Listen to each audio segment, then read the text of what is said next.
So our sutra for this week is Sutra 2.5. Anitya asuti dukkha anatmasyu nitya suchi sukha atma kyater avidya. Ignorance is regarding the impermanent as permanent, the impure as pure, the painful as pleasant, and the non-self as self. So think about all the things that we regard as permanent but are not. You know, our bodies are the best example. You know, we believe, especially younger, right? We believe that we're indestructible. And some of us even older, we believe we're indestructible. And, you know, it often is that moment that something happens to someone else or ourselves that we realize that's not the case. You know, me getting cancer, I think I understood that concept before that, but yeah, I mean, you realize that this body is borrowed. It's my house for now. Yeah. So, but the impermanent is permanent. This is relationships and jobs and really anything, a feeling, right? So, you know, I think all of these are about being present, welcoming a moment as it comes and truly being in that moment. The impure as pure. So again, it's, you know, essentially the same thing. It's that idea. We as human beings love to justify the bad things that we do. And whether they're, you know, maybe they're not even so bad. Wine is a great example. I love wine. I love chocolate. You know, and maybe that's impure. But, you know, we can justify that away, antioxidants and all the good stuff that's in there. It's made for grapes. But we come to those deeper pieces, right? The impure as pure. And for most of us, this is more about thought and a sense of self. You know, those impure thoughts, those unrealistic thoughts about who we are and what we are, and often self-critical. Impure as pure can be what we eat, what we drink, what we do, how we feel. Yeah. So, impure as pure. The painless, right, or the painful as painless. Painful as pleasant, right? So, love is always the example that I use with my teacher trainees. You know, it can be the most incredible, pleasant, lovely, overwhelming experience, and it can create the greatest heartbreak in your life.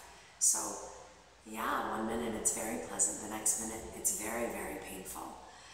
Again, being present in that space and trying not to hang on to that expectation of pleasant, or even that expectation of painful. You know, maybe a situation has left you with an idea that that's going to be bad, that's going to be painful, that I can't do that.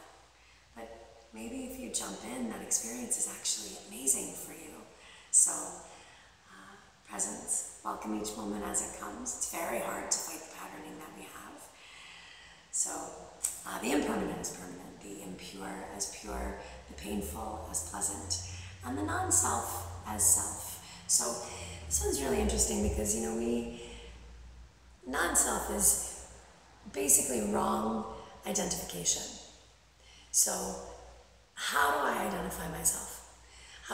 What labels do I stamp on self, creating this illusion that I am maybe someone other than I am? And, you know, I see that in a lot of my people that have real jobs. You know, I love, love, love my job, and this is the world I live in. So for those of you that are in the world and have to deal with the hierarchy of a corporate company or hospital, etc., that the yogic tests are, you know, they're harder, and it's this constant challenge as, you know, the challenges come, how am I yogic? The challenges come, how do I behave yogically? So, non-self as self, you know, is about dualities. What hat do I wear in what space? And can I eventually get to a point where I feel my authentic self everywhere I am?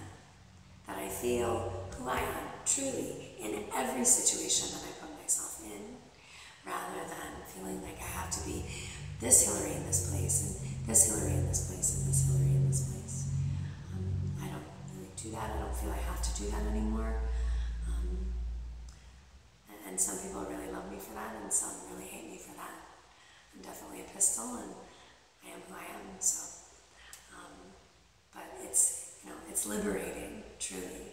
So non-self as self is, those wrong identifications, those things that those labels that we're stamping on ourselves that really aren't who we are, and any label for that matter. At the end of the day, the sutras will say, the labels don't matter at all. Being a wife, being a mother, being a father, being a partner, being a whatever, being a teacher, none of that matters in the soul that you carry. It is a soulful experience we can have here, but we have to live as human beings, and we have to live together. Iyengar and Light on Life. This is my favorite yoga book in the world. No offense, sutras, because I love you too. Iyengar says the greatest yogic test is to be in the world with each other and to figure out what that means. To stamp a label on other people or on all people because of a mistake of one, or to fall into that space of, grabbing hold of wrong identity, whether it's your own or someone else's, keeps us out of really being with each other. And the whole point is to love and take care of each other, not to separate, not to judge or accuse, but to love and take care of each other. So honor that we are impermanent, honor the purity in the moment that you have, and keep it sweet until the next moment comes. Be in your space of pleasure when you're there, and let it go. And be in your space of pain when you're there. Feel what you feel in the moment that you feel it, and let it go. And live in your authentic self as